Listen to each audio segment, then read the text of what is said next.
সুধী দর্শক মন্ডলী, কেমন আছেন? আশা রাখছি সকলেই ভালো আছেন। ঈদুল আজহার ঠিক প্রাক্কালে আপনাদের সামনে হাজির হয়েছি ফ্রাইডে নাইট উইথ রিউমাটোলজিস্টে, এবং আজ 59তম পর্ব। দর্শক, আপনাদের সাথে আছে আমি ডাক্তার শারমিন নাহার স্বর্ণা। বরাবরের মতো এই আয়োজনে আমরা বিভিন্ন স্বাস্থ্য বিষয়ক যে পরামর্শগুলো দিয়ে থাকি, আজও তার ব্যতিক্রম নয়। আজ আমরা কথা বলবো রিউমাটয়েড আর্থ্রাইটিস নিয়ে। আমাদের আসলে কথা বলা এটা সবসময় হয়ে থাকে, এবং তারপরও অনেক প্রশ্ন থেকে যায়, অনেক কিছু জানার থেকে যায়। এই কথাগুলো আজ জেনে নিব আজ আমাদের একজন বিশেষজ্ঞ অতিথির কাছ থেকে। দর্শক, আমরা কথা বলবো রিউমাটয়েড আর্থ্রাইটিস রোগ এবং আধুনিক চিকিৎসা নিয়ে। যারা বিভিন্ন ধরনের বাতের ব্যথায় ভুগছেন তারা জানেন বাতের ব্যথাগুলো কতটা ভয়ানক, এবং একটা জীবন যাপনকে কতটা কঠিন করে দেয়। এবং রিউমাটয়েড আর্থ্রাইটিস এমন একটি অসুখ, যে অসুখ আসলে যাদের হয়েছে তারা জানে এটাকে আসলে এটা চিকিৎসা নেওয়াটা কতটা গুরুত্বপূর্ণ, এবং এটাকে বয়ে বেড়ানো কতটা কঠিন। দর্শক, আমরা আজ রিউমাটয়েড আর্থ্রাইটিস নিয়ে বিস্তারিত জানবো, এবং জেনে নিব যে গেস্ট এক্সপার্টের কাছ থেকে। তাকে পরিচয় করে দিই। দর্শক, আমাদের সাথে আছেন ডক্টর তাসকিয়া হক ম্যাম। তিনি MBBS, GMC, BCS health, MD rheumatology, BSMMU, এবং তিনি বর্তমানে আছেন মুগদা মেডিকেল কলেজ হসপিটালে। ম্যাম, আসসালামু আলাইকুম। আমন্ত্রণ জানাই আমাদের আলোচনায়। কেমন আছেন ম্যাম? ওয়ালাইকুম আসসালাম। ধন্যবাদ। আলহামদুলিল্লাহ ভালো আছি। আপনি ভালো আছেন? ম্যাম, জি ম্যাম, আলহামদুলিল্লাহ ভালো আছি। আপনাকে শুরুতেই ম্যাম অশেষ কৃতজ্ঞতা জানাতে চাই। ব্যস্ততম সময়ের মাঝখানেও ম্যাম আমাদের জন্য সময় বের করেছেন। আমরা আজ রিউমাটয়েড আর্থ্রাইটিস নিয়ে কথা বলবো। এই গুরুত্বপূর্ণ আলোচনায় ম্যাম আমাদের সঙ্গী হয়েছেন। আপনাকে সে কারণে দর্শকদের পক্ষ থেকে, রাজ টিভি পরিবারের পক্ষ থেকে এবং ডেল্টা ফার্মার পক্ষ থেকে আবারও ধন্যবাদ এবং কৃতজ্ঞতা জানাই। এবং দর্শক যারা আমার সাথে আছেন এই মুহূর্তে দেখছেন আমাকে, আপনাদেরকে জানাতে চাই আমাদের এই লাইভটি কিন্তু বরাবরের মতো আয়োজিত হয়েছে বাংলাদেশ রিউমাটোলজি সোসাইটি দ্বারা, এবং আমাদের scientific partner Delta Pharma limited, এবং পাওয়ার্ড বাই ইউপাসিড। দর্শক, আমাদের আলোচনার বিষয়বস্তু আমি জানিয়েছি রিউমাটয়েড আর্থ্রাইটিস রোগ এবং আধুনিক চিকিৎসা। এই সংক্রান্ত যে কোনো জিজ্ঞাসা, কোনো প্রশ্ন কিংবা কোনো সমস্যার কথা যদি আমাদেরকে জানানোর প্রয়োজন মনে করেন, আমাদের কমেন্ট সেকশন রয়েছে। সেখানে নাম, বয়স, আপনার প্রশ্নের কথা একটু বিস্তারিত লিখে, কিংবা আপনার সমস্যার কথা একটু বিস্তারিত লিখে আমাদের জানাতে পারেন। আমরা আছি আপনাদের সমস্যার সমাধান দেওয়ার জন্যই। দর্শক, এই লাইভটি বেশি বেশি করে শেয়ার করে দিন, যাতে আমরা আমাদের তথ্য পরামর্শগুলো আরো অনেক বেশি মানুষের কাছে পৌঁছে দিতে পারি, যাতে তারা সাবধানে থাকতে পারেন, ভালো থাকতে পারেন। দর্শক, আমাদের ইউটিউব চ্যানেল আছে, আপনারা নিশ্চয়ই জানেন। চ্যানেলটি সাবস্ক্রাইব করে রাখলে আমাদের এই আলোচনা পরবর্তীতে সেখানেও পেয়ে যাবেন সবার আগে মুঠোফোনে। আমরা চলে যাই আমাদের মূল আলোচনায়। দর্শক, দেরি না করে আমাদের এই লাইভটি শেয়ার করে দিন বেশি বেশি করে, এবং জয়েন করুন আমাদের সাথে। ডক্টর তাসকিয়া হক ম্যাম, আমি শুরুতেই জানতে চাই রিউমাটয়েড আর্থ্রাইটিস। ধন্যবাদ। রুইমাটয়েড আর্থ্রাইটিস হতে আসলে যদি আমি বাংলায় বলি, বাংলায় আমাদের প্রচলিত এটি গিটের বাত, গিট বাত হিসেবে প্রচলিত। কারণ রুইমাটয়েড আর্থ্রাইটিসে আমাদের জয়েন্টগুলো, আর্থ্রাইটিস মানে জয়েন্টে প্রদাহ হয়। তো মূলত দেখা যায় আমাদের যে কয় রকমের আর্থ্রাইটিস রয়েছে তার মধ্যে নানাবিধ আর্থ্রাইটিসের মধ্যে বেশ কমনের মধ্যে হচ্ছে একটি রিউমাটয়েড আর্থ্রাইটিস। এটি তুলনামূলক অন্য আর্থ্রাইটিস গুলোর চাইতে আমরা রিউমাটয়েড আর্থ্রাইটিসের রোগী বেশি পেয়ে থাকি। রিউমাটয়েড আর্থ্রাইটিস একটি প্রদাহজনিত বাত, যেই বাত কিছু বয়স, কিছু মহিলা পুরুষের মধ্যে কম বেশি হয়।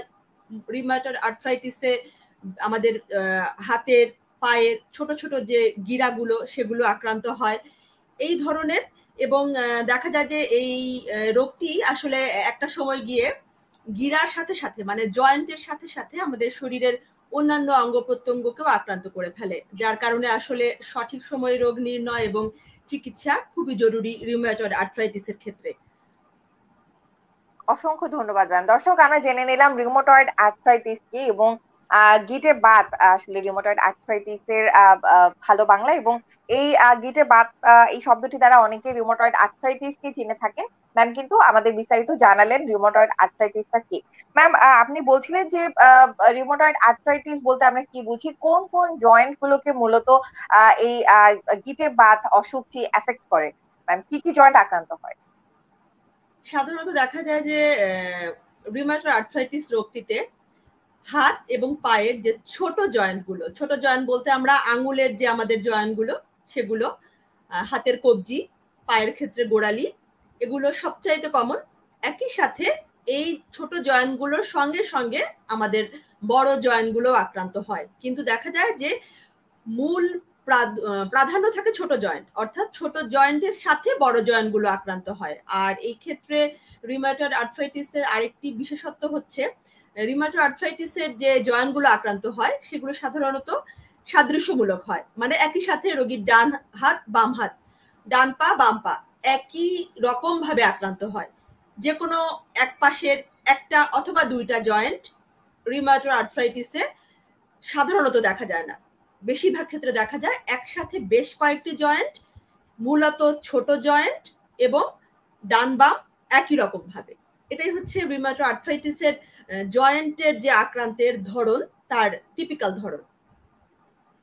ধন্যবাদ ম্যাম। ম্যাম আলোচনার শুরুতে বলছিলেন যে যে বাত ব্যথাগুলো নিয়ে রোগীরা বেশি আসছে তার মধ্যে রিউমাটয়েড আর্থ্রাইটিস এর রোগীর সংখ্যা বেশি। ম্যাম এই আসলে এই যে রোগীরা আসছে, এই রোগীরা আসলে কারা?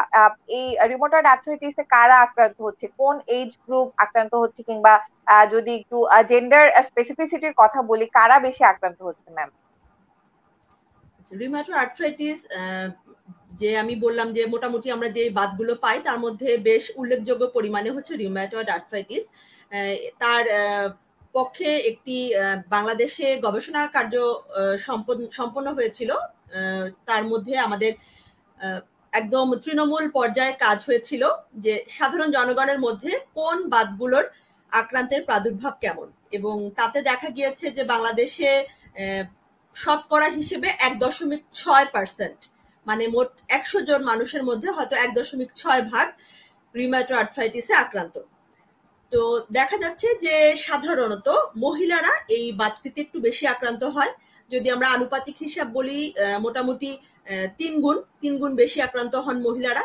আর বয়সের ক্ষেত্রে রিউমাটয়েড আর্থ্রাইটিস যদিও যে কোনো বয়সে আক্রান্ত হতে পারে, তবে দেখা যায় 20 বছরের পর থেকে যত বয়স বাড়ে তত রিউমাটয়েড আর্থ্রাইটিসে আক্রান্ত হওয়ার ঝুঁকি বাড়ে, অর্থাৎ বয়স বাড়লে রিউমাটয়েড আর্থ্রাইটিসের রোগের সংখ্যা আমরা বেশি পাই। এবং দেখা যায় যে যখন মোটামুটি 50 পার হয়ে যায় তখন একটা স্থিতিশীল পর্যায়ে আসে। তার আগ পর্যন্ত 20 থেকে 50 বছর বয়সে বলা হয় যে যত বয়স বাড়বে তত রিউমাটয়েড আর্থ্রাইটিস হবার ঝুঁকি সেই রোগীর বেশি হবে। আর কাদের ক্ষেত্রে হয় সেক্ষেত্রে আরো কিছু ব্যাপার আছে। মূলত এটা হচ্ছে আমাদের শরীরের যে রোগ প্রতিরোধ ক্ষমতা, ইমিউন সিস্টেম, সেই ইমিউন সিস্টেমের একটি রোগ, মানে আমাদের শরীরের রোগ প্রতিরোধ ক্ষমতা কিছু কিছু ক্ষেত্রে দেখা যায় আমাদের জয়েন্টকে আক্রান্ত করে ফেলে, তখনই আমাদের জয়েন্টে প্রদাহ হয় এবং সেগুলোই হচ্ছে আর্থ্রাইটিস। রিউমাটয়েড আর্থ্রাইটিসও সেই ধরনের, এবং এক্ষেত্রে জেনেটিক ব্যাপার, অর্থাৎ একই বংশে রিউমাটয়েড আর্থ্রাইটিস একজনের থাকলে দেখা যায় সেই বংশে অন্যান্যদের মধ্যে এই রোগে আক্রান্ত হওয়ার ঝুঁকি একটু বেশি থাকে। জেনেটিক কিছু ব্যাপার থাকে, একই সাথে কিছু ইনফেকশন, স্মোকিং, ইনফেকশনের মধ্যে হচ্ছে দেখা গেছে গবেষণা যে আমাদের মুখের কিছু জীবাণু, আমাদের অন্ত্রের কিছু জীবাণু, এদের সাথে কিছু সম্পর্ক পাওয়া গিয়েছে। ধূমপান বা স্মোকিং এগুলোর সাথে সম্পর্ক পাওয়া গিয়েছে।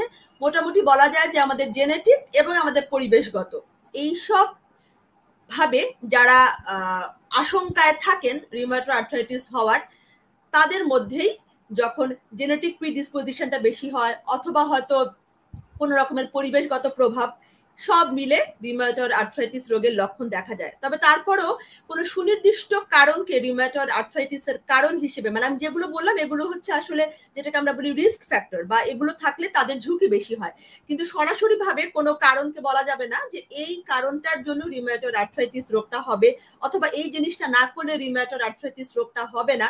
এই ধরনের কোনো বৈজ্ঞানিক তথ্য প্রমাণ এখনো আমাদের কাছে নেই।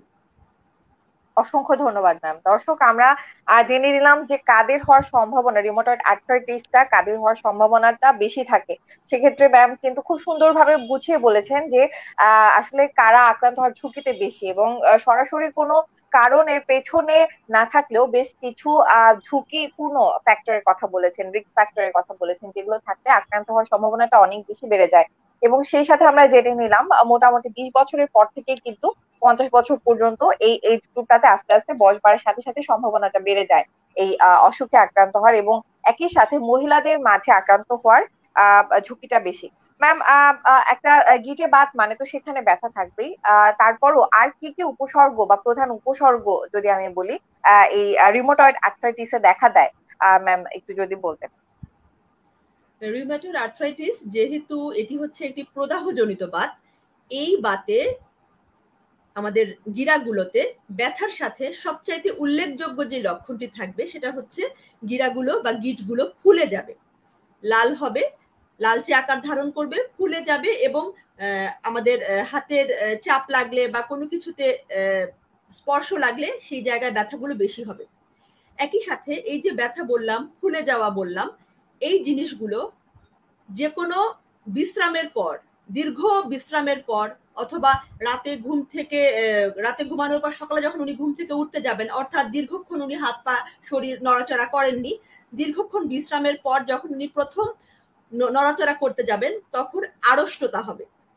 আড়ষ্টতা মানে উনার হাত পা মনে হবে যে স্বাভাবিকভাবে উনি কাজ করতে পারছেন না, হাত পা মুঠ খুলতে পারছেন না, হাত পা গুলো শক্ত হয়ে আছে। এবং এই যে আড়ষ্ট ভাবটা, এই আড়ষ্ট ভাবটা রিউমাটয়েড আর্থ্রাইটিসের ক্ষেত্রে দেখা যায় বেশ দীর্ঘক্ষণ, আধা ঘন্টা থেকে সাধারণত আমরা 1 ঘন্টার উপরে পাই। রিউমাটয়েড আর্থ্রাইটিসের রোগীরা দেখা যায় সাধারণত ওনারা বলেন যে সকালে প্রথম ঘুম ভাঙার পর প্রায় 1 ঘন্টার চাইতেও বেশি সময় লাগে উনার হাত পা স্বাভাবিকভাবে নড়াচড়া করে কাজ করতে। এটা হচ্ছে একটি খুব উল্লেখযোগ্য একটি লক্ষণ।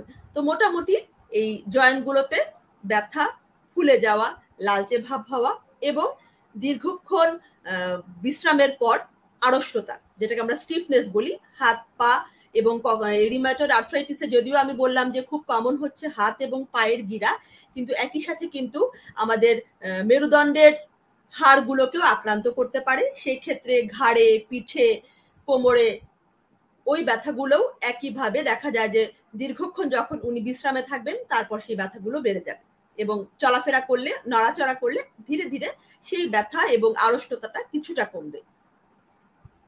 ধন্যবাদ ম্যাম। ম্যাম, ব্যথা এমন একটি অসুখ, এই জয়েন্টে ব্যথা নিয়ে ম্যাম প্রচুর রোগী নিশ্চয়ই আসেন আপনার কাছে। এখন এই যে ব্যথায় আক্রান্ত রোগীদের মাঝখান থেকে রিউমাটয়েড আর্থ্রাইটিসে আক্রান্ত কারা আছেন, এটা বের করার পদ্ধতিটা কি ম্যাম? হিস্ট্রিতে কি কি দেখা হয়, কিংবা ম্যাম ক্লিনিক্যালি কোনো কিছু দেখা হয় কিনা, এই ব্যাপারটা একটু জেনে নিতে চাই। এটা আসলে খুবই প্রয়োজনীয় প্রশ্ন। যখন আসলে একজন রোগী এসে আমাদেরকে জয়েন্টের ব্যথার কথা বলেন, প্রথমে আমাদের যে কাজটা হয়, আমাদের দায়িত্বটা থাকে যে ব্যথাটা কি আসলে খুব গদভাবে আমরা 2টা ভাগে ভাগ করি, যে এটা কি মেকানিক্যাল ব্যথা নাকি ইনফ্লামেটরি ব্যথা। এটা হয়ে গেল আসলে আমাদের চিকিৎসা বিদ্যার ভাষা। আমরা প্রশ্নটা এভাবে করি যে ব্যথাটা কি আসলে উনার নড়াচড়া বা চলাফেরার সাথে সম্পর্কিত, চলাফেরা বেশি করলে কি ব্যথাটা বেড়ে যায়, নড়াচড়া কাজকর্ম বেশি করলে কি ব্যথাটা বেড়ে যায়, নাকি দেখা যায় যখন উনি দীর্ঘক্ষণ বিশ্রামে থাকেন অথবা চুপচাপ শুয়ে বসে থাকেন তারপর ব্যথাটা বেড়ে যায়। যদি চলাফেরার সাথে, কাজের সাথে ব্যথার পরিমাণটা বেড়ে যায়, তাহলে আমরা প্রথমে সেই ব্যথাটিকে মেকানিক্যাল ব্যথা, মানে যেহেতু আমাদের যে জয়েন্ট গুলো সেগুলো আমাদের শরীরের নড়াচড়ার ক্ষেত্রে একটা মেকানিক হিসেবে কাজ করে, সেটাকে আমরা বলি মেকানিক্যাল ব্যথা। আর প্রদাহজনিত ব্যথা, যে ব্যথাগুলোতে আমাদের গিঁট গুলো ফুলে যায়, লাল হয় ব্যথার সঙ্গে সঙ্গে, সেই ব্যথাগুলোতে দেখা যায় দীর্ঘক্ষণ বিশ্রামের পর আড়ষ্টতা হয়, এবং সেই আড়ষ্টতাটা দীর্ঘ সময় হয়। আমাদের মেকানিক্যাল ব্যথাগুলোতেও কিন্তু 5-10 মিনিট অল্প কিছুক্ষণ আড়ষ্টতা থাকতে পারে, কিন্তু সেটা অল্প কিছুক্ষণ। আর রিউমাটয়েড আর্থ্রাইটিসে তো আমি আগেও বললাম যে প্রায় 1 ঘন্টার বেশি সময় ওনাদের স্বাভাবিক চলাফেরা করতে সময় লেগে যায় আড়ষ্টতা কাটিয়ে। তো এটা হচ্ছে প্রথম, যখন আমরা হিস্ট্রিতে জিজ্ঞেস করি যে উনার ব্যথার ধরনটা কি এবং ব্যথার সাথে অন্য উপসর্গগুলো কি। এরপর আমরা দেখি উনার কোন কোন জয়েন্ট আক্রান্ত হয়েছে, অর্থাৎ ডান বাম একই রকম কিনা, ডান হাত বাম হাত একই রকম ভাবে কিনা, ডান পা বাম পা একই রকম, 2 পা সমান কিনা, ছোট জয়েন্টগুলোতে আক্রান্তের হার বেশি কিনা। আর যদি বড় জয়েন্টগুলো হয় তার সাথে অবশ্যই বেশিরভাগ ক্ষেত্রে ছোট জয়েন্ট থাকতে হবে, ছোট জয়েন্ট সঙ্গে বড় জয়েন্টও হতে পারে। এরপর সময়টা আমরা রিউমাটয়েড আর্থ্রাইটিস হিসেবে ডায়াগনোসিস করতে হলে সাধারণত এই লক্ষণগুলোকে 1.5 মাস বা তার চাইতে বেশি সময় ধরে উপস্থিত থাকলে আমরা ভাবতে চেষ্টা করি যে হয়তো এটা রিউমাটয়েড আর্থ্রাইটিস হতে পারে, কারণ এর চাইতে স্বল্প মেয়াদী অন্যান্য বিভিন্ন আর্থ্রাইটিসও একই রকম ভাবে লক্ষণ নিয়ে প্রকাশ পেতে পারে। এরপর আমরা শারীরিক পরীক্ষা যখন করি তখন আমাদের জয়েন্টগুলোর সাথে সাথে রোগীদের জয়েন্টের বাইরেও, যেমন শুরুতে আমি বললাম রিউমাটয়েড আর্থ্রাইটিস কিন্তু একটা সময় জয়েন্টের সাথে অন্যান্য অঙ্গ প্রত্যঙ্গকেও আক্রান্ত করতে পারে। চামড়ায় কিছু সমস্যা হতে পারে, চোখে সমস্যা হতে পারে, ফুসফুসে সমস্যা হতে পারে। যদিও দেখা যায় এই সমস্যাগুলো কিন্তু জয়েন্টের সমস্যাটা দীর্ঘমেয়াদী থাকার পর শুরু হয়। আমরা কখনো কখনো এমন রোগীও পাই যিনি হয়তো সঠিক চিকিৎসা গ্রহণ করেননি বা দীর্ঘ সময় ওনার ব্যথা ছিল, উনি হয়তো শুধুমাত্র ব্যথার ওষুধই খেয়ে গিয়েছেন। যদি উনি অনেক পর আমাদের কাছে আসেন তখন কিন্তু আমরা জয়েন্টের সমস্যার সঙ্গে সঙ্গে ওনাদের শারীরিক অন্যান্য বেশ কিছু উপসর্গও খুঁজে থাকি আছে কিনা। এরপর আমরা শারীরিক পরীক্ষার সঙ্গে সঙ্গে আমরা কিছু ইনভেস্টিগেশন মানে ল্যাবরেটরি টেস্ট করি। সেই ল্যাবরেটরি টেস্টের মধ্যে কমন কিছু টেস্ট আছে। আমরা আমাদের ব্লাডের যে রক্তকণিকাগুলো সেগুলো কোন পর্যায়ে আছে, তারপর প্রদাহ যে হচ্ছে কিনা সেই প্রদাহটা কোন লেভেলে হচ্ছে সেটা দেখার জন্য আমরা ইএসআর, সিআরপি এই ধরনের কিছু পরীক্ষা করে থাকি। আর নির্দিষ্ট আমি প্রথমে একবার বললাম যে রিউমাটয়েড আর্থ্রাইটিসটি কিন্তু আমাদের রোগ প্রতিরোধ যে ক্ষমতার ব্যবস্থাটা সেই ব্যবস্থার একটি রোগ, মানে সেই রোগ প্রতিরোধ ক্ষমতার কারণে কিছু জিনিস তৈরি হয়, মানে সেই রোগ প্রতিরোধ ক্ষমতাটা যখন ভুলভাবে শরীরে কিছু রোগের কারণে কিছু ভুলভাবে পরিচালিত হয় তখন কিছু কণিকা তৈরি হয়, কিছু কেমিক্যাল তৈরি হয় যেগুলো আমাদের জয়েন্টকে আক্রান্ত করে, সেগুলো আমরা ব্লাডে পাই, যেটাকে আমরা রিউমাটয়েড ফ্যাক্টর টেস্ট, অ্যান্টি-সিসিপি এই ধরনের কিছু টেস্ট করি।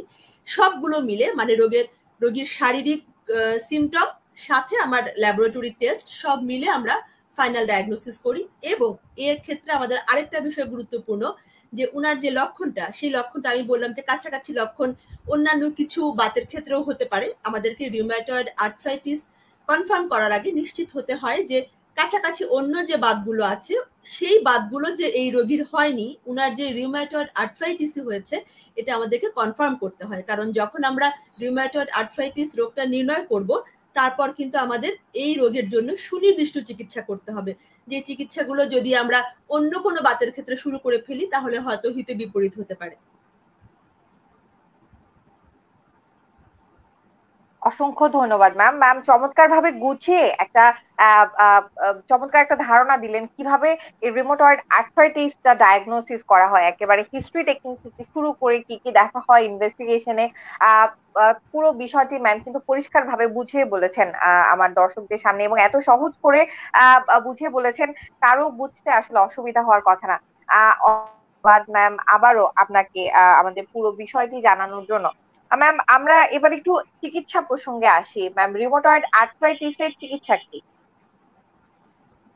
ধন্যবাদ। রিউমাটয়েড আর্থ্রাইটিস যেটা আমি বললাম যে যে কারণে আমাদের, হ্যাঁ হ্যাঁ আমি শুনতে পাচ্ছি, আমাকে শোনা যাচ্ছে?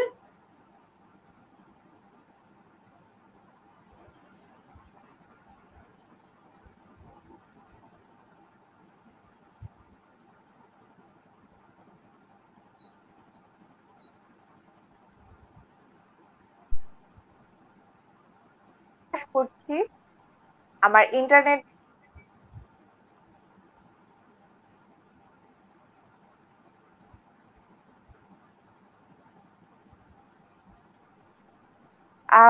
আমি জানি না আমাকে শুনতে পাওয়া যাচ্ছে কিনা। ম্যাম আমাকে কি শুনতে পাচ্ছেন? হ্যাঁ এখন পাচ্ছি, এখন শোনা যাচ্ছে। আমি আমি দুঃখ প্রকাশ করছি ম্যাম, দুঃখ প্রকাশ করছি এবং আমার দর্শকদের কাছেও দুঃখ প্রকাশ করছি আমার ইন্টারনেট সংযোগের গোলাযোগের জন্য। ম্যাম আমি জানতে চাচ্ছিলাম চিকিৎসা প্রসঙ্গে রিউমাটয়েড আর্থ্রাইটিসের চিকিৎসা কি ম্যাম? রিউমাটয়েড আর্থ্রাইটিসের যেটা আমি বললাম যে রোগ নির্ণয়ের ক্ষেত্রে কেন আমাদেরকে নিশ্চিত হতে হবে যে রোগটি রিউমাটয়েড আর্থ্রাইটিস, কারণ হচ্ছে যখন আমি নিশ্চিত হব যে রিউমাটয়েড আর্থ্রাইটিস রোগীকে আমি চিকিৎসা দিতে যাচ্ছি তখন কিছু সুনির্দিষ্ট চিকিৎসা ব্যবস্থা আছে। তবে ঔষধের আগে যে কোনো রোগের মতোই এই রোগটার ক্ষেত্রেও ঔষধের আগে কিছু পূর্ব শর্ত আছে চিকিৎসার। অর্থাৎ যেহেতু রিউমাটয়েড আর্থ্রাইটিসটা হচ্ছে দীর্ঘমেয়াদী রোগ, মানে আমরা বলে নেই যে আপনাকে এই রোগটা হয়তো বা সারা জীবন বহন করতে হবে, তবে যদি সঠিক চিকিৎসা আমরা করতে পারি সেক্ষেত্রে হয়তো রোগটাকে আমরা নিয়ন্ত্রণে আনতে পারবো। অর্থাৎ এই রোগটি কিন্তু সম্পূর্ণ নিরাময়যোগ্য না, এটি হচ্ছে একটি নিয়ন্ত্রণযোগ্য রোগ। তার মানে আমাদের চিকিৎসার শুরুতে আসলে রোগীকে তার রোগ সম্পর্কে সচেতন করতে হবে, উনাকে জানতে হবে যে এই রোগটাকে নিয়েই উনার কিভাবে পথ চলতে হবে।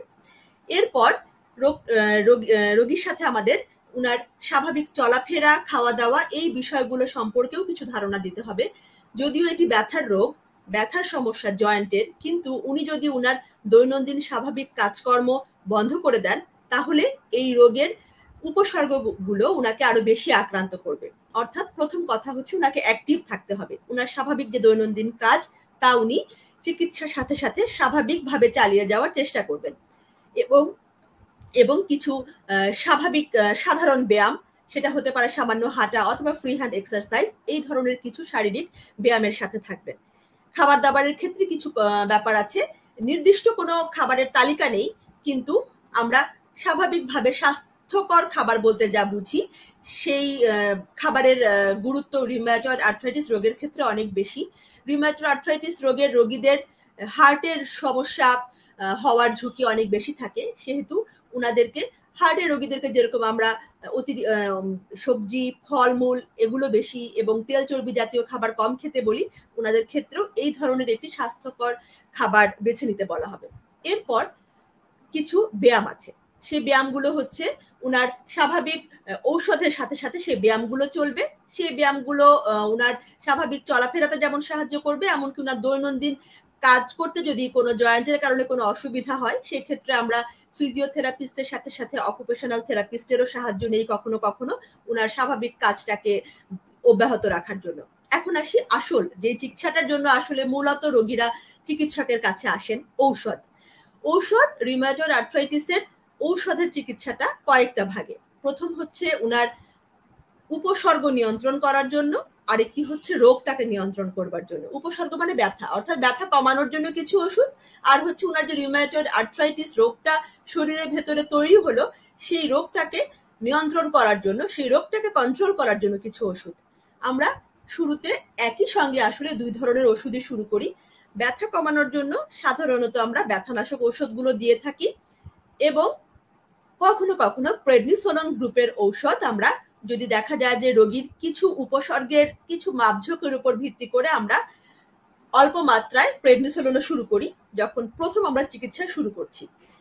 একই সাথে আমাদেরকে রোগ নিয়ন্ত্রণকারী ওষুধ, যেটাকে বললাম আমি যে উনার রোগটাকে ভেতর থেকে কন্ট্রোল করবে, যেটাকে আমরা আমাদের ভাষায় বলি ডিজিজ মডিফাইং ড্রাগ, মানে এই ড্রাগগুলো উনার রোগটাকে মডিফাই করে দিবে, মানে রোগটাকে বাড়তে দেবে না।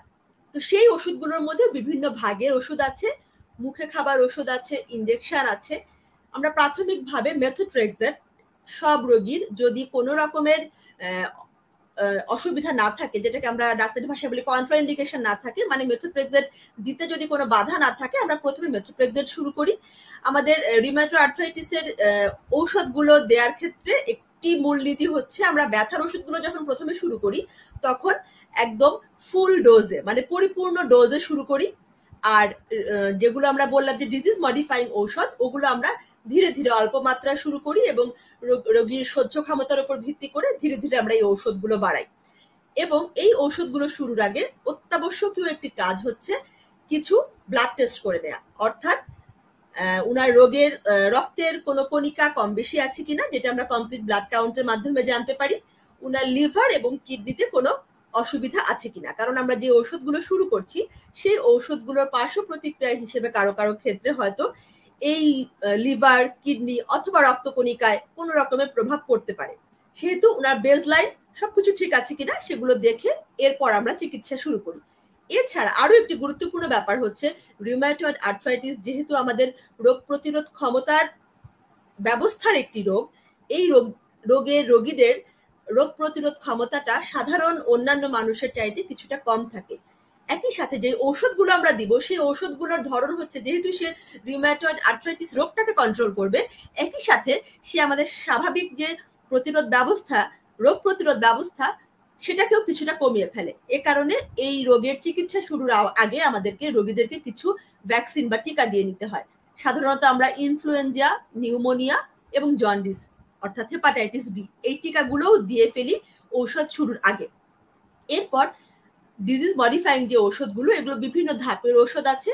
আমরা প্রথমে একটা ওষুধ শুরু করে ধীরে ধীরে ডোজ বাড়ানোর পর যদি আমরা মনে করি যে এই ঔষধে ওনার কাজ হচ্ছে না, সেক্ষেত্রে হয়তো আমরা অন্য একটি ঔষধ যোগ করতে পারি অথবা পরবর্তী ধাপের ঔষধে যেতে পারি। এভাবে আসলে বিভিন্ন ধাপ, কোনো কোনো রোগীর দেখা যায় হয়তো প্রথম ধাপের ঔষধে ওনার রোগটা নিয়ন্ত্রণে চলে আসে, কারো কারো ক্ষেত্রে হয়তো বা অনেক লম্বা পথ যেতে হয় ওনার রোগটাকে নিয়ন্ত্রণে আনার জন্য। মোটামুটি এটাই হচ্ছে চিকিৎসার একটা, আমি যদি আউটলাইন বলে থাকি আর কি। অসংখ্য ধন্যবাদ ম্যাম। চিকিৎসা সম্পর্কে আসলে এর বেশি কিছু জানার আছে বলে আমার মনে হয় না। এত চমৎকার ভাবে গুছিয়ে আমাদের পুরো রিউমাটয়েড আর্থ্রাইটিস এর চিকিৎসা সম্পর্কে জানালেন, এবং সেই সাথে একটি বিষয় কিন্তু পরিষ্কার হয়েছে, এর চিকিৎসাটা নেওয়া খুবই গুরুত্বপূর্ণ। কেননা চিকিৎসা যদি সঠিক সময়ে না হয়, ম্যাম যেটি বলছিলেন যে আমাদের কিন্তু অন্যান্য বেশ কিছু অঙ্গেও এটি সমস্যা করতে পারে, অনেক জটিলতা তৈরি করতে পারে। সুতরাং এক্ষেত্রে অবশ্যই সাবধান হতে হবে, এবং চিকিৎসাটা একটা দীর্ঘমেয়াদী চিকিৎসা, সেটাকে সঠিক নিয়মে সঠিকভাবে চিকিৎসকের পরামর্শ অনুযায়ী নিতে হবে। ম্যাম, আমাদের কমেন্ট সেকশনে বেশ কিছু দর্শক কমেন্ট করেছেন, এবং একজন দর্শক প্রশ্ন করেছেন, আমি একটু প্রশ্নটা নিতে চাই ম্যাম। শাহনাজ খান তিনি লিখেছেন, আমার পায়ের গোড়ালি ব্যথা পরীক্ষা করেছি, রিউমাটয়েড আর্থ্রাইটিস ধরা পড়েছে, কি কি পরীক্ষা করব? ম্যাম তিনি জানতে চেয়েছেন কি কি পরীক্ষা করা যেতে পারে। প্রথম কথা হচ্ছে, উনার যদি রিউমাটয়েড আর্থ্রাইটিস ধরা পড়ে থাকে, এটা যদি নিশ্চিত হয়, তার মানে কিন্তু আমরা ধরে নিতে পারি যে রিউমাটয়েড আর্থ্রাইটিস রোগটাকে কনফার্ম করার জন্য যে টেস্টগুলো, সেগুলো হয়তো উনার করা হয়ে গিয়েছে। আর যদি করা না হয়ে থাকে, যেটা আমি বললাম, কমপ্লিট ব্লাড কাউন্ট, সিআরপি, তারপর রিউমাটয়েড ফ্যাক্টর, অ্যান্টিসিসিপি, এই ধরনের কিছু ব্লাড টেস্ট আমরা করে থাকি। একই সাথে যেহেতু বেশ কিছু জটিল এবং দীর্ঘমেয়াদী ঔষধের ব্যাপার আছে, আমাদের উনার লিভার, কিডনি এগুলো কেমন আছে সেগুলোও দেখে নিতে হবে। একই সঙ্গে উনার বয়সের উপর ভিত্তি করে উনার অন্য কোনো রকমের ডায়াবেটিস, হাই প্রেশার অথবা কি হার্টের সমস্যা আছে কিনা সেটাও আমাদের দেখতে হবে। তবে যেটা ব্যাপার, যে প্রথমে আমাদেরকে আসলে কনফার্ম হতে হবে যে আসলেই উনার রিউমাটয়েড আর্থ্রাইটিস কিনা। কারণ এখানে আরেকটা গুরুত্বপূর্ণ বিষয় হলো, আমি যে পরীক্ষাগুলোর কথা বললাম যে রিউমাটয়েড আর্থ্রাইটিস ডায়াগনোসিস কনফার্ম করার জন্য আমরা ব্লাড টেস্ট যেগুলো করি, তার মধ্যে একটি গুরুত্বপূর্ণ টেস্ট যেটি মোটামুটি বাংলাদেশের বেশ সব জায়গাতেই হয়ে থাকে, বড় বড় শহরগুলোতে, সেটা হচ্ছে রিউমাটয়েড ফ্যাক্টর টেস্ট। এই টেস্টে কিন্তু কখনো কখনো দেখা যায় রিউমাটয়েড আর্থ্রাইটিস রোগী ছাড়াও অন্যান্য কারো কারো ক্ষেত্রে অল্প মাত্রায় পজিটিভ হতে পারে। সেহেতু শুধুমাত্র গিরায় ব্যথা এবং রিউমাটয়েড ফ্যাক্টর পজিটিভ এটা দিয়েও কিন্তু আসলে আমি রোগটা কনফার্ম করতে পারবো না। সেহেতু আমাকে ওই প্রথমে যেভাবে বললাম, উনার পুরাপুরি অন্যান্য কোন জয়েন্ট, সেই রোগের ইতিহাস, উনার শারীরিক লক্ষণ, তার সঙ্গে এই টেস্টগুলো, মানে এই রোগটা কখনোই শুধুমাত্র টেস্ট করে আমি কনফার্ম হতে পারবো না। যখন আমি একজন রোগীকে মনে করবো যে হ্যাঁ হয়তো উনি রিউমাটয়েড আর্থ্রাইটিসের রোগী হতে পারেন, তারপর আমি টেস্টগুলো করবো, এবং টেস্টগুলো আমাকে সাপোর্ট করবে রোগটাকে কনফার্ম করার জন্য। অসংখ্য ধন্যবাদ ম্যাম আপনার মূল্যবান উত্তরের জন্য এবং গুরুত্বপূর্ণ পরামর্শের জন্য। কুর্নিয়া রব্বি জান্নাত লিখেছেন, এসিলি রোগীরা কি এসিলি রোগীর কি রিউমাটয়েড আর্থ্রাইটিস হতে পারে? খুব সুন্দর প্রশ্ন। এসিলি রোগীরও আসলে রিউমাটয়েড আর্থ্রাইটিস হতে পারে। এসিলি রোগী যখন জয়েন্টে ব্যথা নিয়ে আসবে, সেটা বেশ কিছু ব্যাপার হতে পারে। একটা হচ্ছে যে এসিলি রোগের কারণেও জয়েন্টের ব্যথা হয়, তবে সেই ব্যথাগুলো রিউমাটয়েড আর্থ্রাইটিসের সাথে কিছু পার্থক্য আছে। আবার যখন দেখা যাবে যে এসিলি, মানে মোটামুটি পার্থক্যগুলো তো আসলে বিশদভাবে এখানে বলা সম্ভব না, তবে যদি আমরা খুব মানে একটা কথা বলতে চাই যে এসিলি রোগের কারণে যেই জয়েন্টের ব্যথাগুলো হয় বা জয়েন্টের উপসর্গগুলো হয়, সেগুলো তীব্রতাটা রিউমাটয়েড আর্থ্রাইটিসের জয়েন্টের তীব্রতার চাইতে কম হয়। যখন আমরা দেখি যে না, একজন এসিলি রোগের চিকিৎসা পাচ্ছে কিন্তু উনার জয়েন্টের ব্যথাগুলো কমছে না, তখন আসলে আমরা এটা চিন্তা করি যে উনার কি একই সাথে রিউমাটয়েড আর্থ্রাইটিসও আছে কিনা, এবং তখন আমাদেরকে আলাদাভাবে ওই একই টেস্ট করবো। রিউমাটয়েড আর্থ্রাইটিসের ক্ষেত্রে আমরা যে টেস্টগুলো করি সেগুলো করে কনফার্ম হতে হয় যে হ্যাঁ উনার একই সাথে এসিলি এবং রিউমাটয়েড আর্থ্রাইটিস দুটোই আছে কিনা, তবে দুটো একসাথে হতে পারে। ধন্যবাদ ম্যাম, এবং ধন্যবাদ দর্শক আপনার প্রশ্নের জন্য। আমাদের আলোচনার ম্যাম আমরা একেবারে শেষ পর্যায়ে, সময় শেষ হয়ে আসছে। শেষ করার আগে কিছু বিষয় আসলে দর্শকদের সামনে উপস্থাপন করতে চাই। তাহলেও ম্যাম তারা যারা রিউমাটয়েড আর্থ্রাইটিসে আছে তারা কিভাবে সাবধানে থাকতে পারবে। আপনি যদিও কিছুটা বলেছেন আলোচনার প্রেক্ষিতে, আরেকটু জেনে নিব। এবং সেই সাথে একটি বিষয় নিয়ে অনেক সময় রোগীরা ম্যাম একটু কনফিউশনে ভুগেন, তা হলো এই রিউমাটয়েড আর্থ্রাইটিস কিংবা অন্য কোনো বাত ব্যথা নিয়ে আসলে কোন ধরনের বিশেষজ্ঞ চিকিৎসকের কাছে গেলে ভালো হয়। এই ব্যাপারটা একটু ম্যাম যদি আমাদেরকে জানাতেন। ধন্যবাদ। রিউমাটয়েড আর্থ্রাইটিস অলরেডি যাদের ধরা পড়ে গেছে, অর্থাৎ যারা রিউমাটয়েড আর্থ্রাইটিসের রোগী, তাদের ক্ষেত্রে আমি চিকিৎসা বলবার সময় যে বিষয়গুলো বললাম, দৈনন্দিন খাদ্যাভ্যাস, তারপর কিছু শারীরিক ব্যায়াম, এবং সবচেয়ে বড় কথা হচ্ছে উনাকে অ্যাক্টিভ থাকতে হবে, অর্থাৎ উনাকে কর্মক্ষম স্বাভাবিক উনি যে কাজগুলো উনার করবার কথা দৈনন্দিন জীবনে সেগুলো উনি চালিয়ে যাবেন। এরপর উনাকে উনার রোগটা সম্পর্কে আসলে খুব ভালো মতো জানতে হবে, অর্থাৎ উনার এই রোগটার ধরন, উনার রোগের যে চিকিৎসা, এবং উনাকে যে দীর্ঘমেয়াদী চিকিৎসকের শরণাপন্ন থাকতে হবে। অর্থাৎ রোগ একদম ভালো আছে, উনার কোনো ব্যথা নেই, কিন্তু উনি নিজে নিজে বাড়িতে বসে ঔষধ খেয়ে যেতে পারবেন না। কোনো সমস্যা না থাকলেও একটি নির্দিষ্ট মেয়াদ পর পর চিকিৎসকের পরামর্শ অনুযায়ী উনাকে কিছু কিছু পরীক্ষা করে ডাক্তারের ফলো আপে যেতে হবে, যে যে ওষুধগুলো উনি খাচ্ছেন অথবা রিউমাটয়েড আর্থ্রাইটিস রোগটা নিজেই অন্য কোনো অসুবিধা শরীরের ভেতরে ইতিমধ্যে শুরু করে ফেললো কিনা, সেটা আমাদের আগে থেকে ধরবার জন্য একটা নির্দিষ্ট সময়ের ব্যবধানে চিকিৎসকের তত্ত্বাবধানে আমাদেরকে আসতেই হবে। আর যে একটি শেষ যে প্রশ্নটি, যে আসলে যখন একজন ব্যথায় আক্রান্ত হবেন, জয়েন্টের ব্যথায়, তখন আসলে একজন সাধারণ রোগী মানে যিনি চিকিৎসক না, উনি আসলে কিভাবে বুঝবেন যে ওনার ব্যথার জন্য আসলে কোন ধরনের চিকিৎসকের কাছে যাবেন। যেহেতু এখন আসলে সবকিছুতে খুব আধুনিক চিকিৎসা ব্যবস্থা, বৈজ্ঞানিক আধুনিক চিকিৎসার শরণাপন্ন আমরা হচ্ছি এবং খুব সহজেই আমরা সেই সুযোগগুলো পাচ্ছি।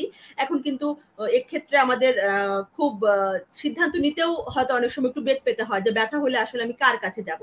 তো আমি যদি খুব সাধারণভাবে যে কারো মনে রাখবার জন্য সাধারণভাবে যদি বলতে চাই, যখন আমার কোনো একটি জয়েন্টে ব্যথা হবে, যদি এমন হয় যে সেই ব্যথাটার সাথে আমি কোনো রকমের আঘাতের সম্পর্ক আছে, রিসেন্ট কোনো আঘাত পেয়েছি আমি, আঘাতজনিত যদি কোনো ব্যথা হয়, অথবা যদি আমার ব্যথাটি কোনো চিকিৎসার মাধ্যমে অথবা কোনো পরীক্ষা নিরীক্ষার মাধ্যমে এরকম ধরা পড়ে যে, অথবা যদি অলরেডি আমি ক্যান্সারের কোনো রোগীকে নিয়ে ডিল করি, অর্থাৎ আমরা বলতে পারি যে কোনো রকমের হাড়ের টিউমার, অর্থাৎ যেটা হয়তো ক্যান্সার হতে পারে বা না হতে পারে, কিন্তু কোনো হাড়ের টিউমার অথবা কোনো হাড়ের আঘাতজনিত ব্যথা যদি হয়, সেক্ষেত্রে প্রথমে আমাদেরকে অর্থোপেডিক বিশেষজ্ঞের শরণাপন্ন হতে হবে। উনি মানে নির্ণয় করবেন যে আসলে পরবর্তী চিকিৎসা কি হবে। এরপর যদি ব্যথাগুলো হয় মেকানিক্যাল, অর্থাৎ কাজকর্ম করলে ব্যথাগুলো একটু বেশি হয়, আমি বিশ্রাম করলে ব্যথাগুলো ভালো থাকে, স্বাভাবিক চলাফেরার সাথে হয়তো ব্যথাটা সম্পর্ক, উনারা ফিজিক্যাল মেডিসিন স্পেশালিস্ট অথবা রিউমাটোলজিস্ট যে কারো কাছে যেতে পারেন। আর যেই ব্যথাগুলো আসলে আমার ইনফ্লামেটরি, অর্থাৎ দীর্ঘক্ষণ বিশ্রামের পর ব্যথাগুলো বেড়ে যাচ্ছে, জয়েন্টের ব্যথার সাথে যদি শরীরের অন্য কোনো সমস্যা থাকে, সেটা হোক চামড়ার সমস্যা হতে পারে, মুখের সমস্যা হতে পারে, যে কোনো, মানে একজন রোগীর জয়েন্টের সমস্যা আছে, সাথে ওনার আরো অন্য কিছু শারীরিক সমস্যা আছে, সেই সব রোগীদের মূলত হচ্ছে রিউমাটোলজিস্টরা ডিল করে থাকেন। তখন হয়তো উনি প্রথমে রিউমাটোলজিস্টের কাছে যেতে পারেন। তবে সবচাইতে বড় ব্যাপার, সারা বাংলাদেশের জন্য হয়তো সব রোগীর জন্য হয়তো এই বিষয়টা প্রযোজ্য হবে না। প্রথমে উনাকে যেটা করতে হবে, আসলে একজন এমবিবিএস ডক্টরের কাছে যেতে হবে। আমাদের দেশে যে একটা প্রবণতা আছে যে ফার্মেসিতে গিয়ে ব্যথার ওষুধ কিনে খেয়ে ফেললাম, তাহলে কিন্তু, এবং হয়তো ফার্মেসির দোকানদারের কাছে পরামর্শ চাইলাম যে আমি কার কাছে যেতে পারি, যেটা আমাদের সবচাইতে বড় ভুল। উনাকে প্রথমে একজন কোয়ালিফাইড এমবিবিএস ডক্টরের কাছে যেতে হবে, যিনি প্রাথমিকভাবে সিদ্ধান্ত দিতে পারবেন যে উনার এই ব্যথাটির জন্য আসলে কোন বিশেষজ্ঞ উপযোগী। ধন্যবাদ। অসংখ্য ধন্যবাদ ম্যাম, চমৎকার দিক নির্দেশনার জন্য। আসলে এত সুন্দর দিক নির্দেশনা আসলে সবার কাজ পর্যন্ত পৌঁছায়, এই কারণে অনেক ভুল ভ্রান্তির শিকার হয় রোগীরা। এবং আমার মনে হয় যে আপনার এই তথ্যের পরে আমাদের যারা দেখছেন ম্যাম, আমাদের রোগীরা, তারা আরো বেশি সচেতন হবেন এবং সঠিকভাবে চিকিৎসা নিতে পারবেন ম্যাম। শেষ করার আগে একজন দর্শক লিখেছেন, আমার ডায়াবেটিস আছে, আপু আমি আপনার চিকিৎসা নিতে চাই, ঠিকানা বলেন, ফোন নাম্বার দেন, ওষুধ খেয়ে ব্যথা কমেনি। ম্যাম আপনার সাথে যোগাযোগ করতে চাচ্ছেন একজন রোগী, আপনার ব্যাপারে ইনফরমেশন কি দেওয়া যায়, কিভাবে আপনাকে দেখানো যেতে পারে? আমি তো আসলে বর্তমানে কর্মরত আছি মুগদা মেডিকেল কলেজ হসপিটালে। উনি চাইলে আমার হসপিটালে এসে যোগাযোগ করতে পারেন। আর তবে উনি যেহেতু বললেন যে উনি ডায়াবেটিসের রোগী, সাথে যদি উনার জয়েন্টের ব্যথা থাকে তাহলে অবশ্যই উনি আমার শরণাপন্ন হতে পারেন। অসংখ্য ধন্যবাদ ম্যাম। আপনি আপনার মূল্যবান সময়ের জন্য আবারও কৃতজ্ঞতা। চমৎকার আলোচনা হলো রিউমাটয়েড আর্থ্রাইটিস নিয়ে। আপনি চমৎকার ভাবে পুরো বিষয়টি আমার দর্শকদের সামনে উপস্থাপন করেছেন ম্যাম। আপনার সর্বাঙ্গীন কল্যাণ কামনা করছি এবং সুস্বাস্থ্য কামনা করছি। দর্শক এতক্ষণ যারা আমাদের সাথে ছিলেন, আশা রাখছি অনেক চমৎকার কিছু তথ্য পরামর্শ আপনাদের সামনে উপস্থাপন করতে পেরেছি। আমাদের পুরো আলোচনাটি ফলপ্রসূ ছিল, এই আশাবাদ আমার আছে। এবং আজ যারা দেখলেন আমাদের এই পুরো লাইভটি, সবাইকে আবারও ধন্যবাদ জানাই। এবং যাওয়ার আগে মনে করিয়ে দিই, আমাদের আজকে লাইভটি আয়োজিত হয়েছে বাংলাদেশ রিউমাটোলজি সোসাইটি দ্বারা এবং আমাদের scientific partner Delta Pharma Limited, powered by ইউপাসিড। আগামী আয়োজন দেখার আমন্ত্রণ জানিয়ে আজকের আয়োজন এখানেই শেষ করছি। আমি ডাক্তার শারমিন আহসান।